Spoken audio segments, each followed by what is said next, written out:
భయ్యా సన్నీ యాదవ్ గురించి ప్రత్యేకించి చెప్పాల్సిన అవసరం లేదు. ఎన్ఐఏ అరెస్ట్ చేశాక ఈ కుర్రాడి క్రేజ్ అమాంతం పెరిగిపోయింది. తెలియని వాళ్ళకి కూడా తెలిసిపోయాడు. నా అన్వేషణ అన్వేష్ సన్నీ యాదవ్ గురించి పోస్టులు పెడుతూనే ఉన్నాడు. ఎప్పుడైతే అతన్ని అరెస్ట్ చేశారో సన్నీ యాదవ్ గ్రాఫ్ ఒక్కసారిగా పెరిగిపోయింది. అదేంటి, ఎన్ఐఏ అరెస్ట్ చేసేశారు? ఆయన తీవ్రవాది, పక్క దేశం వాళ్ళు చాలా సీక్రెట్స్ చెప్పారు, భారతదేశానికి వ్యతిరేకంగా ఏవేవో చేసేశాడు, టెర్రరిస్ట్ అయితే జైల్లో పెట్టాలి కదా అని అనుకుంటున్నారా? ఇలాంటి ప్రశ్నలకు ఇప్పుడు సమాధానాలు తెలుసుకుందాం. ప్రజలు అన్వేష్ చెప్పిన మాటలన్నీ నమ్మి అతన్ని తప్పుబట్టారు. అయితే కొందరు భయ్యా సన్నీ యాదవ్ని సపోర్ట్ చేస్తున్నారు. అతను దేశాన్ని ప్రాణంలా ప్రేమించాడు.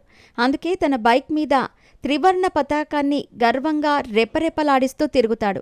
అన్వేష్ లాంటి స్వార్థపరులు ఎంత ప్రయత్నించినా సన్నీ యాదవ్ లాంటి వ్యక్తిని ఏమీ చేయలేరని చెబుతున్నారు. ఎన్ఐఏ అరెస్ట్ చేశామని కూడా చెప్పలేదు. ప్రశ్నలు అడగటానికి తీసుకుని వెళ్ళుండొచ్చు, అది కూడా ప్రూఫ్ లేదు. కానీ ప్రతిరోజు రకరకాల వార్తలు బయటకు వస్తున్నాయి. ఏమీ తేలకుండా దేశద్రోహి అని ఎలా ముద్ర వేస్తారు అంటూ కొందరు మండిపడుతున్నారు. ఎన్ఐఏ ఏదో అలా వదిలిపెట్టింది, కానీ బెట్టింగ్ చేస్తూ అమాయకపు ప్రజలను, యూత్ని, జీవితాలను నాశనం చేశారు. ఇలాంటి వాళ్ళు చాలా డేంజర్ అని పోలీసులు కూడా చెబుతున్నారు. కొద్ది రోజులు ఆగితే తెలుస్తుందని అంటున్నారు.